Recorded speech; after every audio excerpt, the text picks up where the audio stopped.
Welcome to Thoughts on Tuesday. So this is time management tip number 3, and it's all to do with getting organised and using your diary appropriately, but also having systems of work.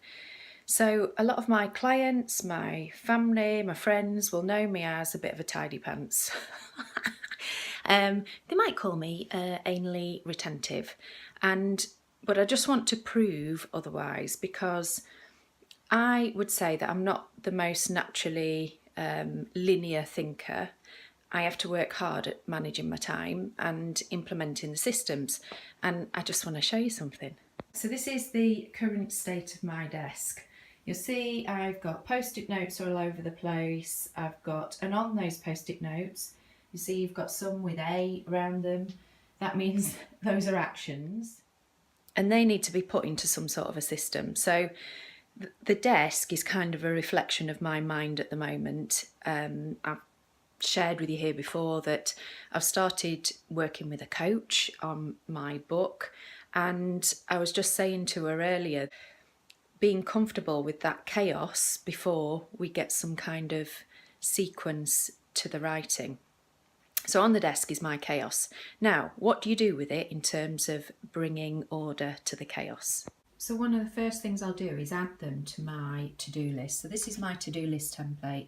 You'll see you've got detail of the task at the top and then the deadline, and you'll see that I've got them organised in order of priority. So all of those to-dos on my list are minor tasks that might be part of a bigger project. This is my project list. So you'll see, so a project is a big job. So for me, those are training events. And so you'll see here, I've covered up obviously for client confidentiality.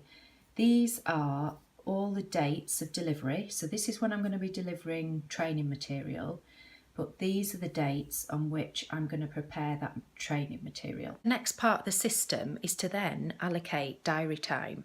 Now, when I first set up B, nearly 15 years ago, I can remember crying in my pyjamas one Saturday morning. It was about 11 o'clock. I'd been up since stupid o'clock, and my husband looked at me and said, "I thought running your own business was meant to be fun and you weren't going to get stressed."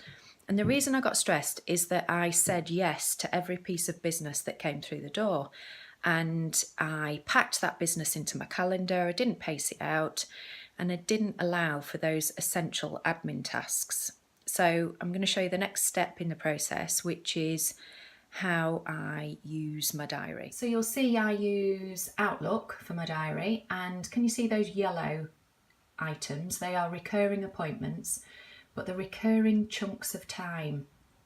So they're always in my diary, and it prevents me from booking clients in, because these are essential tasks that need to occur in order to keep my business running. So for example, you'll see here on Mondays I'm doing book writing. So all that chaos on my desk, that's my book writing material, but I need to plan that into the system or into the production line, the metaphoric production line.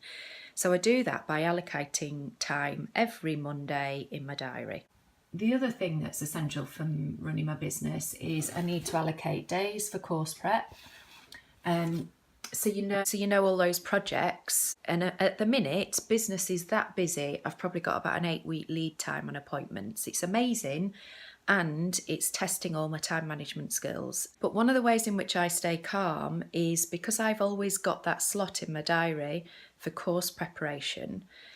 Once a training date comes up, I can then allocate that to the course prep slot in my diary.